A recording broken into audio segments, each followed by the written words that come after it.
जय श्री राम। भूमि पूजन की आवश्यकता और महत्व, ये लेख डॉक्टर कैलाश चंद्र गुरु जी का लिखा हुआ है और जिसे मैं आपके समक्ष प्रस्तुत कर रहा हूँ। जय श्री राम। जैसे हम शिशु अवस्था में अपनी जननी माँ की गोद में ही खेलते हैं, उसी गोद में बैठकर उसी माता पर अपने पैर से प्रहार भी कर देते हैं, उसी गोद में बैठकर सबसे घृणित कार्य मलमूत्र का त्याग तक कर देते हैं। फिर भी हमारी माता हमें डांटती या मारती नहीं है, फिर भी हमें अपनी उसी गोद में बैठाकर लाड प्यार दुलार ही नहीं करती, बल्कि अपने शरीर से अमृत रूपी रस दुग्ध का पान कराकर हमारा पालन पोषण और हमारा विकास करती है। ठीक उसी प्रकार का व्यवहार हम अपनी भूमि माता के साथ भी करते हैं। इसी पर हम खेलते हैं, अपनी आवश्यकताओं की पूर्ति हेतु खोदते और रोदते हैं। इसी की संतानें वृक्ष पौधों को काटकर मकान, ईंधन आदि आवश्यकता पूरी करते हैं। इसी पर अग्नि जलाते हैं और तो और जननी माता की तरह इसी की गोद में मलमूत्र विसर्जन तक करते हैं। फिर भी हमारी भूमि माता हमारे पर कोई क्रोध ना करके अपने शिशु की तरह हमें हमारे जीवन की प्राथमिक आवश्यकता जैसे जल, वृक्षों से प्राणवायु, भोजन के लिए अन्न से लेकर पौष्टिक फलों तक हमें प्रदान करती है, जिसके कारण हमारा शारीरिक, मानसिक और आध्यात्मिक विकास हो पाता है। इसलिए शास्त्रों में भूमि को भी उच्च पद जननी माता का स्थान दिया गया है। हमारे सनातन धर्म में माता को प्रथम पूजनीय माना गया है।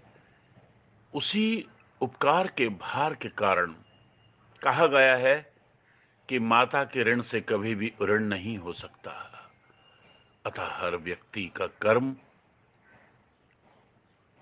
कर्तव्य कि अपनी माता को प्रसन्न रखने के लिए नित्य प्रतिदिन माता की पूजा करे। इसलिए सुबह बिछौने से उठकर भूमि पर पैर रखने से पहले इन्हें प्रणाम करने का नियम है। सनातन धर्म में प्रत्येक कार्य के लिए हम भूमि माता का उपयोग करते हैं।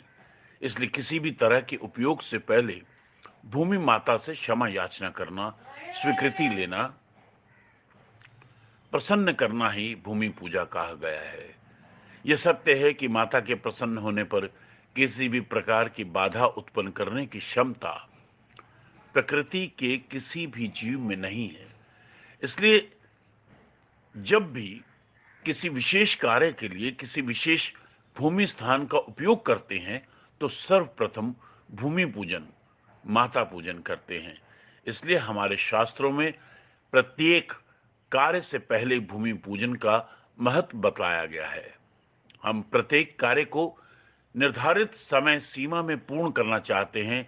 निर्धारित समय में कार्य पूर्ण करने की प्रतिज्ञा को ही संकल्प कहते हैं, जिससे हम अपना सर्वत्र देकर भी उसको पूरा करने का प्रण लेते हैं। इसलिए प्रभु श्री राम जी की लीला का भी संकल्प लिया जाता है। हमारा संकल्प निश्चित रूप से पूर्ण हो, उसके लिए हम हमारी ऋषि कौशल, कला के काल गणना, विज्ञान, ज्योतिष का भी सहयोग लेकर पंचांग द्वारा शुभ मुहूर्त निर्धारण करते हैं।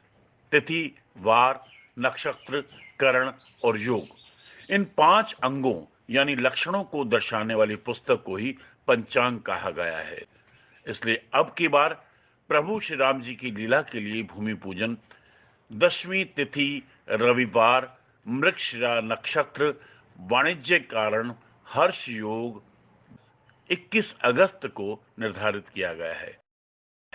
अतः आप सभी से अनुरोध है कि 2 वर्षों की प्राकृतिक रुकावट के बाद पुनः प्रारंभ की जाने वाली श्री राम जी की लीला का पूर्वाभ्यास शुभ मुहूर्त में ही प्रारंभ करने का सौभाग्य प्राप्त करने का अवश्य प्रयास करें। जय श्री राम।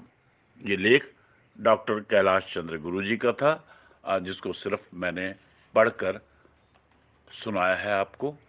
और सबसे बड़ी बात इसमें ये थी कि भूमि पूजन क्यों किया जाता है, उस पर ये सुंदर लेख आपके सामने प्रस्तुत हुआ।